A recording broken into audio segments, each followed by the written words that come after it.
How does a powerful country/empire expand without having to launch a full-scale invasion? Today, we're breaking down a real historical case, how Hawaii became part of the United States and what it reveals about how annexation, America style, actually happens and continues to do so. Hi, Expat Dad here. If you like what I do, please leave a like or a dislike, and I dare you to be one of my first subscribers. Part 1. Before American influence.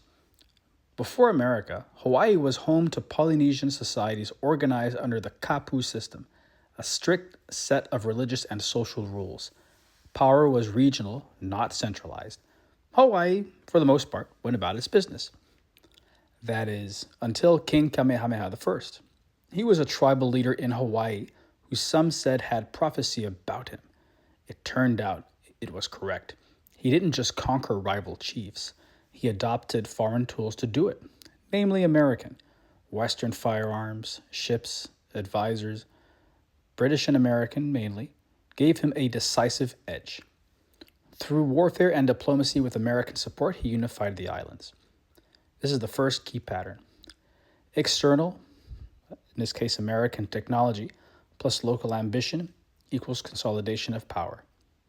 In fact, if you look at the Hawaiian flag of today, you can see the combination of American and British influence on its design. Part 2. Cultural and economic shift. After unification, Western influence didn't stop at weapons. It expanded into culture and economics. Trade with the United States, especially sandalwood exports, tied Hawaii's economy to American markets. American missionaries arrived, bringing Christianity, literacy, and formal education.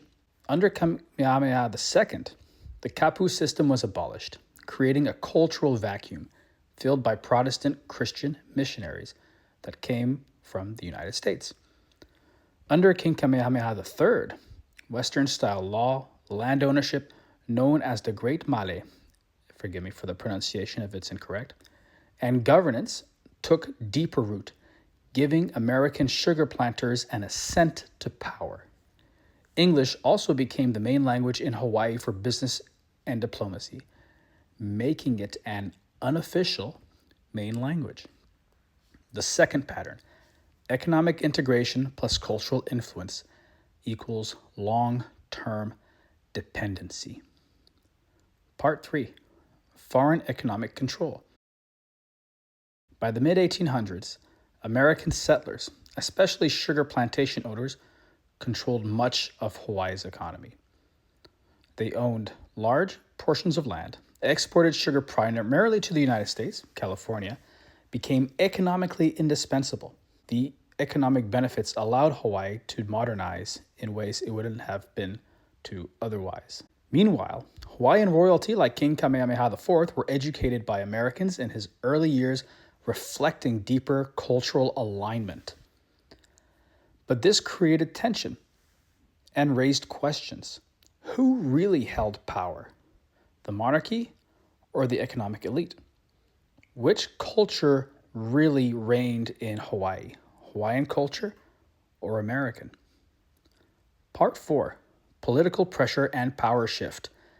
That tension peaked under King Kalakua, when he explored closer ties with Japan by wanting to marry his niece to Japanese royalty and to counter the American influence that was rising in the islands of Hawaii. American business interests grew concerned. They feared losing influence in a place they economically dominated. The United States government also feared the islands falling into Japanese hands, fearing Japan as an expanding empire that could challenge the United States in the Pacific.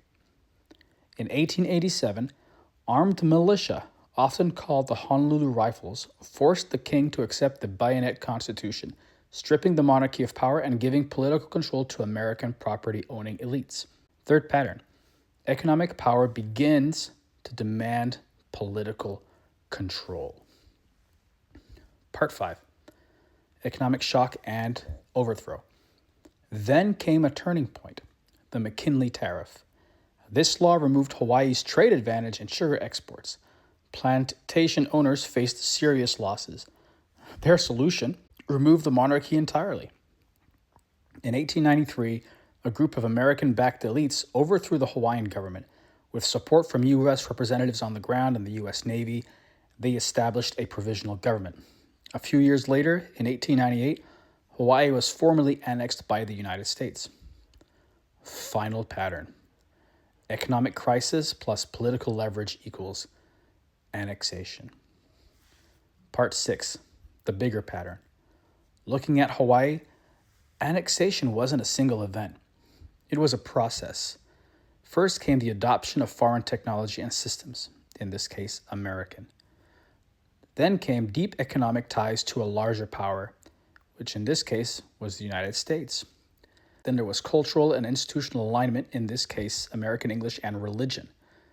Then came American economic elites gaining influence within the region.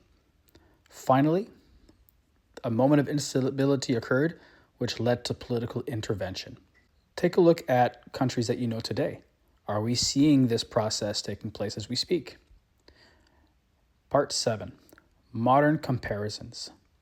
Some people look at places like Greenland, Cuba, Canada, and ask whether similar dynamics could ever unfold. It is true that American English and social media are widespread. The U.S. has shown strategic interest in expansion, as it always has. Some argue that modern geopolitics are very different. The international expectations, national identity, and global institutions makes annexation far more complex and far less common than it was in the 19th century, they argue. Or does it? The story of Hawaii isn't just about one place. It's about a broader question. How does American influence slowly but surely lead to American control?